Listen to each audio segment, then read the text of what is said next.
Hi, I'm Drew Hutchison. You're tuned to Local Bias. We come to you from the studios at 393 Main Street in Greenfield, Massachusetts. I almost forgot our address after saying it 1,000 times. My guest for the 1,000th time is Karl Meyer. It seems that many times. Karl, thanks for coming on. Drew, my pleasure. I guess redundancy has its It's high, like high and low couple. points. There you go. So we are here. We're in the here and now.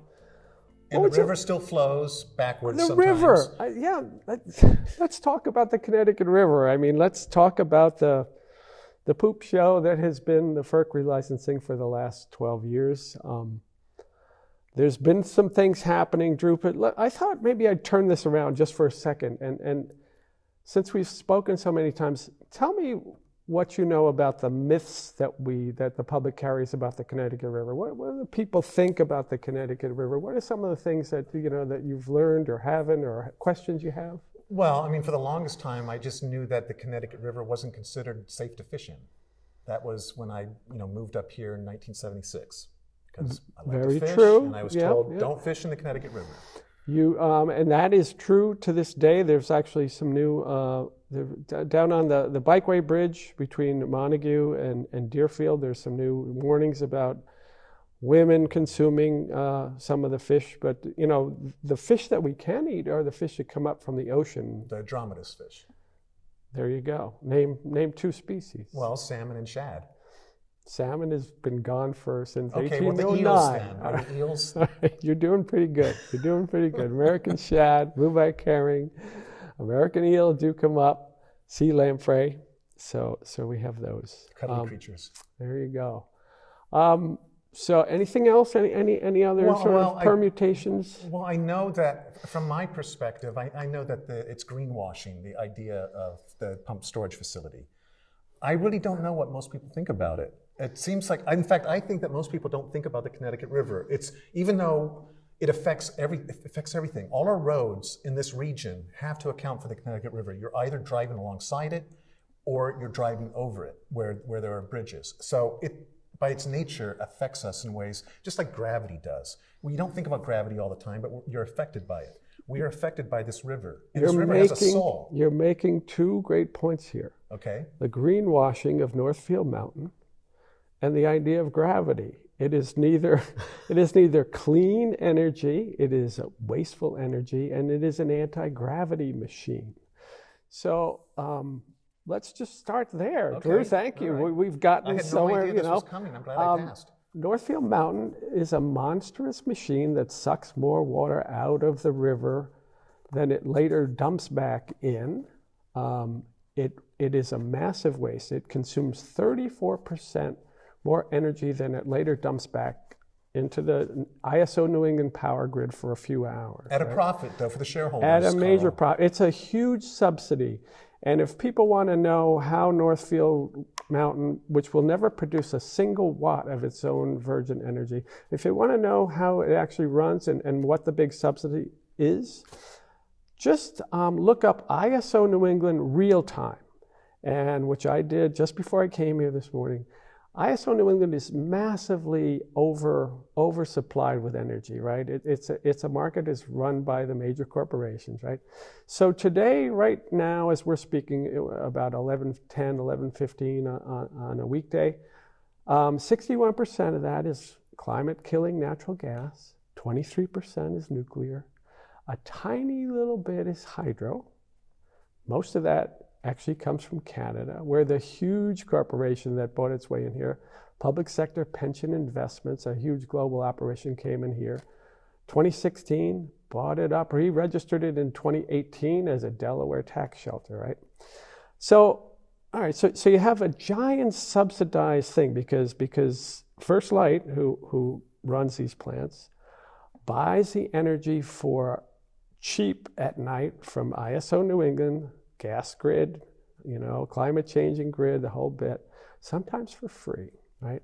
To run this thing, and then they can sell that power to New York State, to Maryland, to New Jersey, the little cream of the crop. They get paid by ISO as a little backup for an emergency purposes. This is what's kept this plant in play for these last 51 years. Because in case of the rarest of rare things in the New England power grid, hugely oversupplied with energy, there might be a regional blackout. When was the last one? We're paying for this? 2003. Okay. 2003. So we pay the high price. The river pays the high price. We as consumers, right, of this energy pay the high price of this. The money gets greenwashed down in Delaware. It doesn't get greenwashed at all. It goes through Delaware to get rinsed over the tax money that used to be supplied locally. It gets sent to PSP investment shareholders and pensioners, and their global investments. And First Light itself, as a little mini me of PSP investments, has been spending hundreds of millions over the last 5 years. They're 6 years beyond the expiration dates of these licenses. They've been spending money on, they purchased little sort of green regular hydro plants in Quebec, Ontario, Pennsylvania. I think there might be one in New Jersey now. And they've also they've leased a whole bunch of thousands of acres off New Jersey, supposedly for their new green energy, the windmills that they're going to put up and use our river to sort of kill it here. But there's, if you happen to be up in Vermont, New Hampshire this past week or the last week or two when this runs, I had a piece in the Rutland Herald, the Brattleboro Reformer, Commons News, that explains that Northfield consumes so much energy that it literally erases between 50% and 75% of the actual hydropower that's produced in Turner's Falls on our little river. Okay, so there's these, you got an end of the year summary to FERC about how many gross kilowatt hours of energy they produced. And Northfield Mountain eats up way more, 34%, but it eats up way more energy. And then you look at what Turner's Falls produced. And it literally went from, 2023, 53% of the energy that would have been hydropower went up the chimney and wasted by Northfield Mountain. That's the deficit, okay? They run at a deficit, right? In 2021, I think it was 74%. In 2022, it was 70%. So you're really not even getting any of their carbon-free clean energy out of the Turner's Falls Power Canal. It is a giant subsidy, Drew. Does that speak to you at all? Well, it annoys the... I mean, it's just like so wrong. And yet, I don't see any action from our elected officials.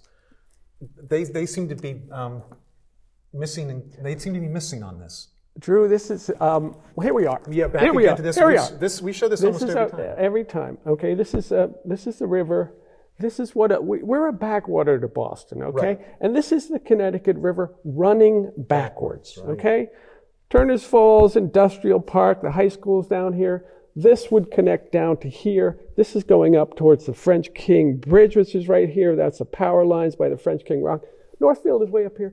We have a river that runs backwards, and we have agencies, and we have a watershed, a 73-year-old watershed. So every one of them has failed because they have not taken this on, and they have just failed in this entirely along this process. Now, and it affects Vermont and New Hampshire as well, and they haven't stepped up. Absolutely. And Drew, thank you for that.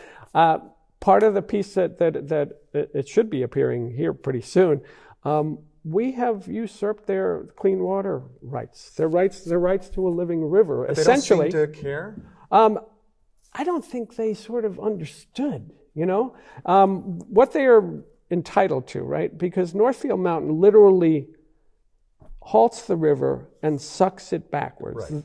And in this 20-mile basin between Vernon Dam and the Turner's Falls Dam, right? And the Clean Water Act says that you need that it's predicated on a continuous surface connection to a navigable water. Well, clearly. And if you stop the flow and turn it the other way, and also suck in the anadromous and catadromous fish that are running up and down in that basin, we have essentially usurped their neighboring jurisdictional rights. And right now, I think you know about this. There was a meeting on October 10th with DEP over in Turner's Falls. Mm-hmm. I think you guys might have even been over there to cover it. I'm not sure. You might have covered it. And it was supposedly the DEP, speaking to the public, addressing the public's concerns about this. But it was an unofficial meeting. And Tim Jones, who is the water, I forget his title, but basically he's the guy that's making some of this. Caleb Slater from Mass Fish and Wildlife was there. There was a little board there. But DEP had actually met back in March outside the public eye, right? Confidentially had met with First Light. So these things are getting done. So there's the cigar-filled back room. There's the back room. And then there's the public face, which is, everything's beautiful. So at this point, so they sat there. The interesting thing is, right, that Caleb Slater, Mass Division, Mass Natural Heritage was there, Conservation and Recreation Department. There were 3 other state agencies from Massachusetts, along with Tim Jones, DEP, who has to make the decision about the Clean Water Act and the 401 Water Quality Certificate about Northfield Mountain, about a river that runs backwards, okay? So he's actually in a position to do the right thing. DEP has to make a call on this, right? The other interesting thing about this was John Howard and a handful of First Light managers and one of their consultants, Mark Wamser from Gomez and Sullivan, they're sitting in the front row because the state agencies had already signed agreements. They had already signed a comprehensive agreement that if this thing triggers we're all okay with everything. Then we can have a river that flows backwards. We can have hundreds of millions of fish get killed by Northfield River. So they're sitting there in the front row with they don't have any responsibility to answer to the public. They are just, who's your daddy, sitting there making sure that everything is hunky-dory and nobody says the wrong thing. Isn't there a lawyer somewhere that can file an injunction? Drew, this has been my thing. Send lawyers, guns, and money. And this is I keep getting, every now and then, something, do you know this person? Do you know that one? And I just we need one serious person, right? I mean, the continuous navigable waters, it's the Clean Water Act. Is this even a river, right? So I have, there's something cooking, but I also hear about these other sort of groups that have jumped in for a little bit, or they've been part of the process. And they want to grasp at straws, like, okay, we found evidence, data of sturgeon up above Vernon Dam and Bellows Falls, and they think that having that evidence, it's going to just catapult National Marine Fisheries into doing something about Northfield. When National Marine Fisheries is the Department of Commerce, right? And short-nosed sturgeon, their main spawning area is right here in Rock Dam and Turner's Falls, and that fits the profile of, you don't go any farther as an endangered, you're not an endangered, but an ancient fish, then you need to get ahead of your predators. You don't need, so how those fish got there, it is not going to change this thing. Mm-hmm. What people need to understand, and if there is time, it's, I'm still holding on. I'm the stakeholder, and I still have a shutdown. You didn't sign the non-disclosure or any type of confidentiality agreements. No, I have status not. As a stakeholder, because you've been part of this process forever. And as far as I know, I may be the only intervener that actually that's the term, I actually got a hearing from one of my filings in D.C. Although they crushed me. But you have to go to war, as Donald Rumsfeld, my favorite, with the army you have. Right. And what you have is the Clean Water Act. Right. What you have is the law right now. So that's what we're sort of. I keep hoping that somebody is going to step up and do something about this. Don't any of the local schools that have law degrees have young people who are looking to get experience in environmental law? Wouldn't that be an interesting subject for them to take on as a class project? This is brilliant, Drew, because actually, we're not going to name any names here, but one of the law schools, somebody has recently put me in touch with one of the law schools and lawyers that they know.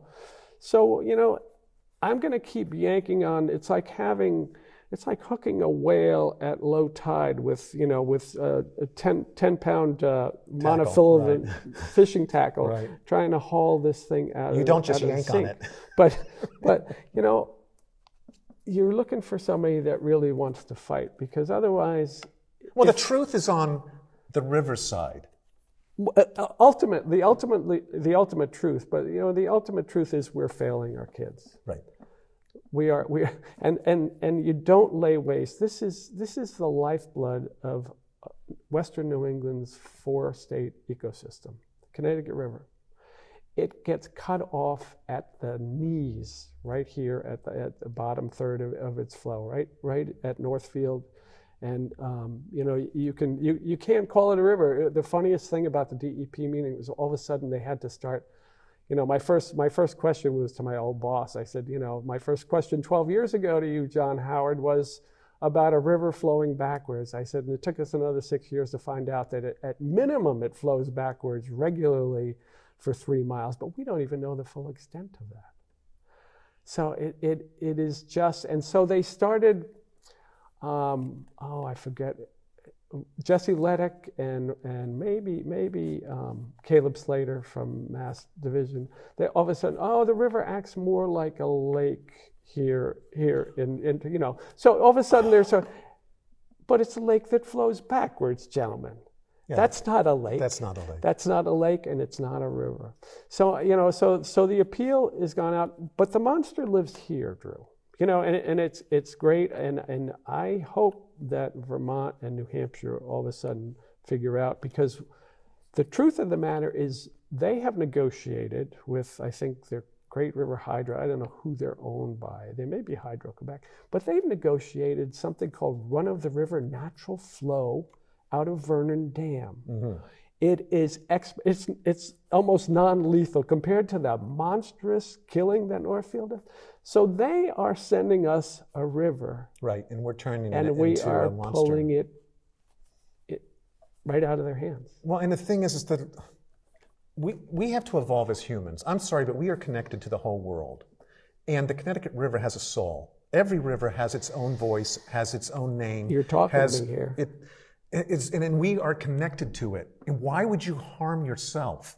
And that's what we're doing when we harm the river. We are hurting ourselves. It's just so backwards. It's like, aren't we ready to grow up yet and realize that we're not separate from nature, but we are of nature? It's a terrific point, Drew. And the most unnatural thing, the thing that creates like a river netherworld, is Northfield Mountain.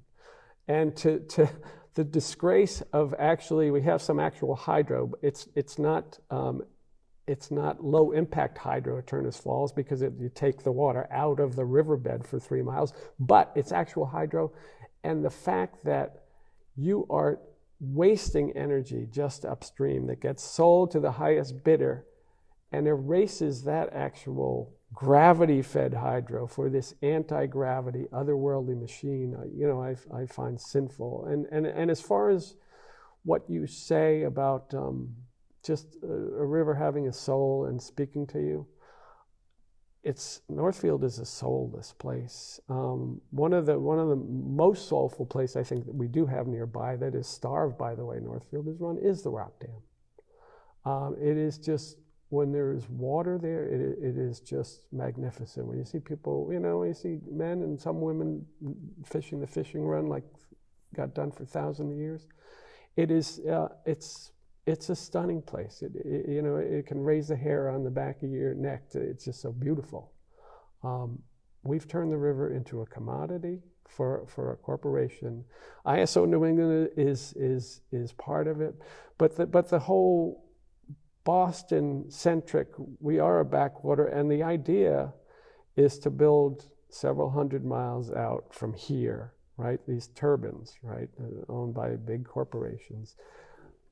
We're going to pay for the infrastructure as well to have that energy. And there's more loss. You get 34% from just running Northfield, right? But there's more loss when you have to ferry that out over distance. You have more megawatts lost to here. and then send it back to Boston and the metro cities, who actually, you know, a lot of those little metro towns signed the big agreement. Well, we love Northfield and Turners Falls because that's where the energy is going to go back to. So we are just pawns, and you know, every now and it's then like a big grift. It absolutely is, and back in the late 70s, early 80s, when they were going to take more water out of the Connecticut River for Boston. Right, when we were having an extended drought. drought. Finally rebelled, you know, Right. and there was the Interbasin Transfer Act, and people like Terry Blunt and Alexander Dawson from the Conservation Law Foundation. A lot of these, well, Terry's gone, but Terry was a terrific conservationist, and he got out of the Connecticut River Watershed Council because they were sort of they're getting to be part of the bureaucracy. Conservation law, everybody is located out in Boston, so, you know, the Appalachian Mountain Club signed this deal, American Whitewater, Nature Conservancy. So, you know, it's sort of heartbreaking. Shame on them, by the way. Absolutely shame on them, but shame on every one of our institutions. Everybody had 50 years to prepare for this license. U.S. Fish and Wildlife Service, National Marine Fisheries, Mass Fish and Wildlife. But if you're the, I've always looked at the river, and, you know, I worked for the Watershed Council twice. They're now called the Conservancy, but I just knew they weren't doing the job. Mm-hmm. You know, we never had a river keeper, which is far younger, but stopped pump storage on the Hudson River. Right. So that is what we're still looking at, and I'm glad you brought up the sort of the council from within. But, you know, there are law schools in Vermont and New Hampshire. That's right. And you know, I hope people sort of smarten up, because this is really throwing over an ecosystem at a time when we can't afford to keep rivers empty. And it's not even about affording, it's about doing the right thing. I'm sorry, but it's been wrong. It's never been right. And we know that. You're absolutely right. Right now, you know, we're in the midst of a drought. They're not even producing water, and the canal's been down forever. First Light does what they want. They were supposed to be down for a week. They've been down for, I think, 2 months now? But doesn't that actually benefit the ecosystem when the canal is down? Well, that's the irony. But the drought is so bad that I don't even think they can produce any electricity at Cabot Station downstream, or Station 1. Well, actually, they can't when the canal's empty. But I think Northfield gets to soldier on. Right. So they can keep dipping into their money pit basin, 20-mile basin that incorporates 3 different states. And this doesn't just affect those 3, it also affects the state of Connecticut, and Northfield's operations actually impact the river all the way down to Holyoke Dam, literally. Right. But there's there's been a lot of sideshows in this FERC relicensing, and there's a beetle northeast. It's one of the tiger beetles. It's the beach tiger beetle, Cincindella, I can't remember, but it's at Rainbow Beach, right? So, so they made little side deals about that, but they're not spending any money on this. They're not, they've been spending money outside of here. And when this deal, if a deal were to go through, all the money is still backdated for another decade, right? The license expired in 2018. They have been on a little money deal, not putting any money into anything. They won't have to spend money until year 10 to make new fish passage on the river. And then 7 years from after, and we're still, it could be 2 years until whatever shakes out. Of course, first my lawsuit is gonna trump, if I can use the term, this. But this deal is absolutely abysmal. And as at the DEP meeting, our state agencies are sitting there like, oh, this is just what happened, not like, oh, we already signed away your rights to the river. I mean, that would, it was sort of amazing to have them sort of sit there and try to put lipstick on something and act, and only one person knew that they had already met in private with DEP. And it took me, I called up, and Ed Coletta, their PR guy, would only give me the names of the entities present. I said, I wanted the names of the individuals. I wanted what questions they asked. I wanted to know what DEP answered. And I got, So does that violate open meeting law because of the nature of the discussions and the agreement, or?